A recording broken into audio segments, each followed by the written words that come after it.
당진 지역 학교에 김치 납품이 가능한 업체에서 오염물질이 검출된 사실이 뒤늦게 드러나 논란이 일고 있습니다. 학부모들은 당진시가 특혜를 준 것 아니냐며 문제를 제기하고 나섰습니다. 예산외한 조합장 선거 투표소에서 선관위 직원을 폭행한 혐의로 선거인 2명이 경찰에 고발됐습니다. 이들은 선거운동을 하다 이를 제지하는 선관위 직원 등을 폭행한 것으로 전해졌습니다. 9일 새벽 당진시 성문면의 한 야산에서 불이 나 산림 일부를 태우고 약 1시간 만에 꺼졌습니다. 인명피해는 없었으며 쓰레기를 소각하다 불씨가 번진 것으로 추정됩니다. 건조한 날씨가 이어지면서 곳곳에서 화재 소식이 들려오고 있습니다. 봄철 잇따르는 화재의 원인과 대응 요령 전문가에게 직접 들어보겠습니다.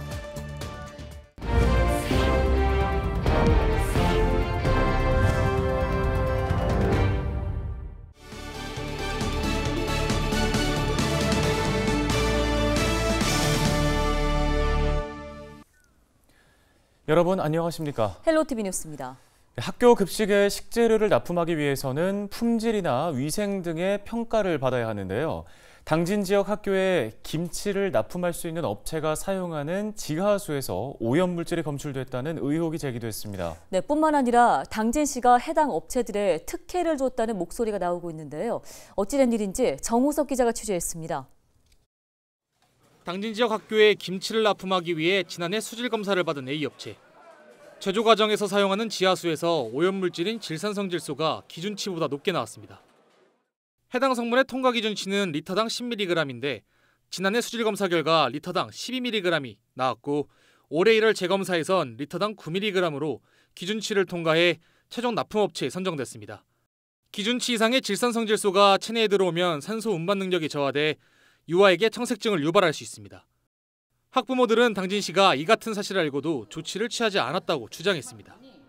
당진시는 지금 현재 그냥 어떤 공문도 보내지 않고 1차 위반이라는 어떤 조치를 취하지 않았기 때문에 그 업체가 1차 위반하고 2차 때 강력하게 조치를 할 수 있는 전혀 근거가 되어 있지 않습니다.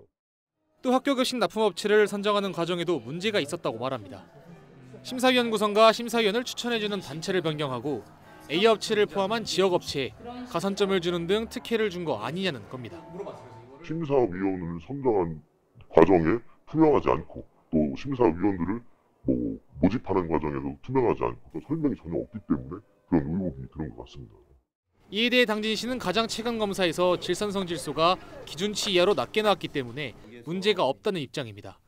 그러면서 위생상태 개선에 나서겠다고 밝혔습니다. 해당 업체한테 필터를 설치한다든가 소독조를 설치한다든가 이런 부분에 대해서 공문을 통해서 개선 대책을 요청드린 상태고 또 특혜는 있을 수 없다며 선을 그었습니다. 오히려 공정한 평가를 위해 심사위원 수를 늘렸다고 해명했습니다. 또 심사위원을 추천해주는 단체의 변경은 없었고 가산점은 당진에서 생산한 식품을 사용하는 모든 업체가 받게 된다고 설명했습니다. 학교급식 업무만큼은 형평성과 공정성이 매우 중요하다고 인식을 하고 있습니다. 평가위원님들도 저희 내부 위원들이 아니라 외부 위원들로 다 위촉을 했다라는 말씀을 드리고요. A업체 역시 가장 최근 조사에서 질산성질소 수치가 기준치 이하로 낮게 나왔고 필터를 설치하는 등 개선에 나서겠다고 밝혔습니다. 헬로티비 뉴스 정호석입니다. 다음 소식입니다. 충남도 보건환경연구원이 학교를 대상으로 수질 검사를 실시하고 있습니다. 검사 대상 학교는 태안과 홍성 지역 77곳과 지하수를 사용 중인 27곳인데요. 지하수를 마시는 학교의 경우 검사 항목에 자연 방사성 물질인 우라늄과 라돈이 추가됐습니다. 검사 결과는 즉시 해당 학교에 통보되며 부적합 판정이 나올 경우 개선 조치가 이루어집니다. 충남 선거관리위원회가 8일 조합장 선거 투표소에서 선관위 직원을 폭행한 혐의로 선거인 2명을 경찰에 고발했습니다. 이들은 예산의 한 투표소 입구에서 선거인들에게 특정 후보자의 기호를 손가락으로 표시하는 등 선거운동을 하고 이를 제지하는 선관위 직원 등에게 폭언과 폭행을 한 혐의를 받습니다. 이에 대해 선관위는 선거의 자유와 공정을 심각하게 훼손하는 범죄라며 엄중히 조치하겠다고 전했습니다. 9일 0시 10분쯤 당진시 성문면의 한 야산에서 불이 나 1시간여 만에 진화됐습니다. 이번 화재로 산림 0.15헥타르가 불에 탔고 인명피해는 없었습니다. 소방당국은 쓰레기 소각 중 불씨가 번진 것으로 보고 화재의 원인을 조사하고 있는데요. 산림청은 건조한 날씨에 작은 불씨도 대형 산불로 이어질 수 있다며 산림과 인접한 지역에서는 화기 취급을 자제해달라고 당부했습니다.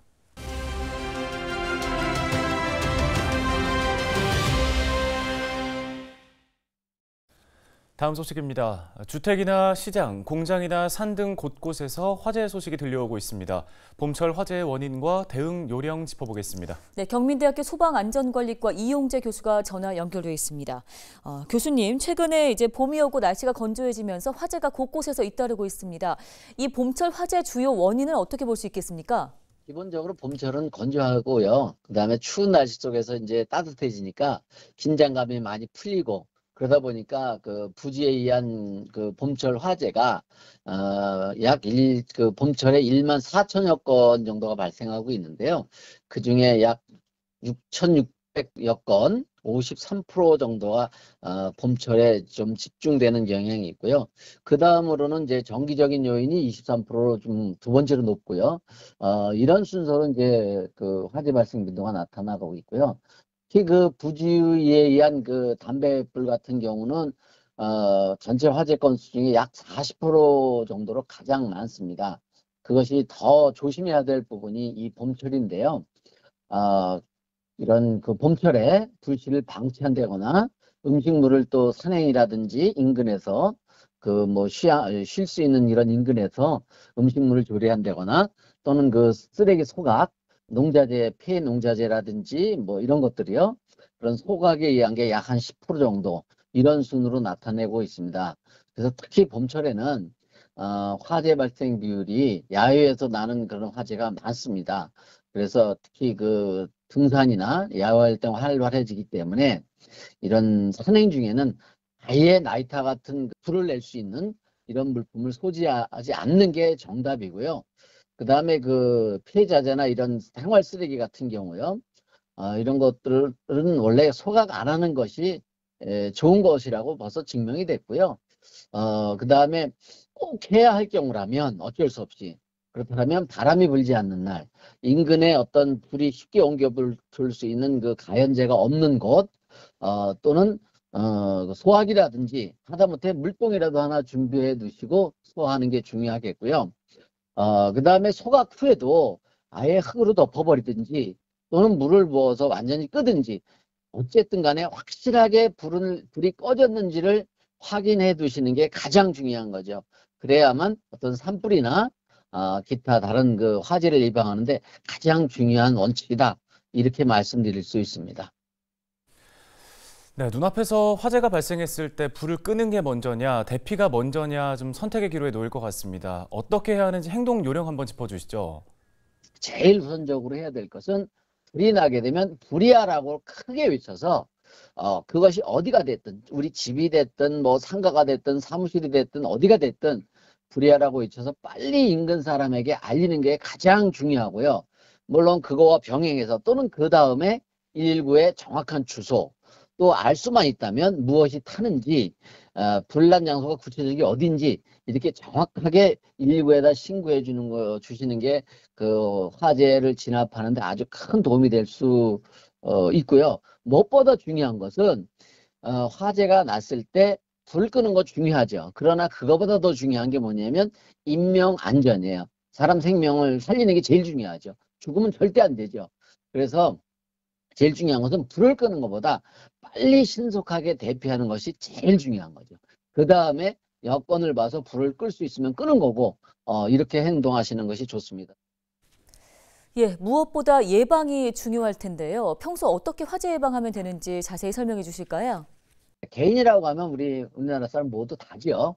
내가 있는 곳에서 만약에 불이 나면 그것이 어디가 됐든 직장이 됐든 집이 됐든 야외가 됐든 불이 나면 내가 어디로 대피하는 것이 가장 좋은지 약 30초만 생각하시면 대부분 다 알 수 있습니다.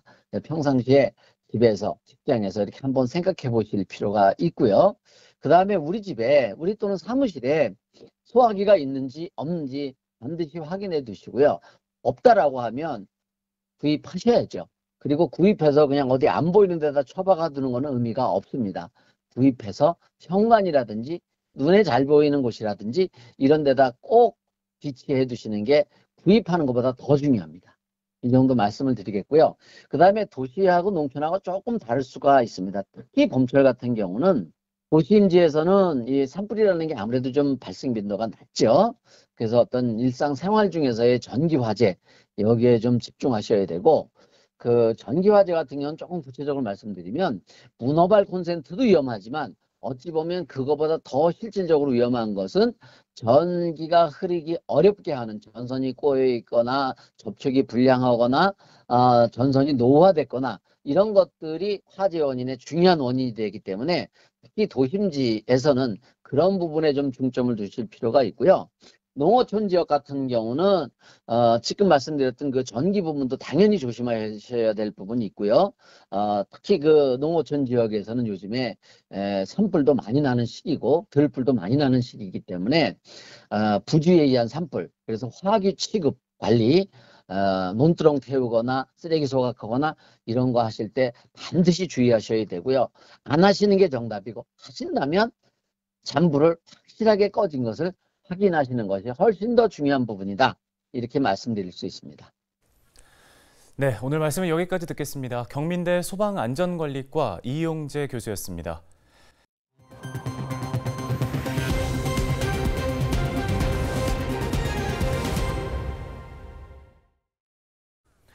오늘 저희 헬로티비 뉴스가 준비한 소식은 여기까지입니다. 네, 시청해주신 여러분 고맙습니다.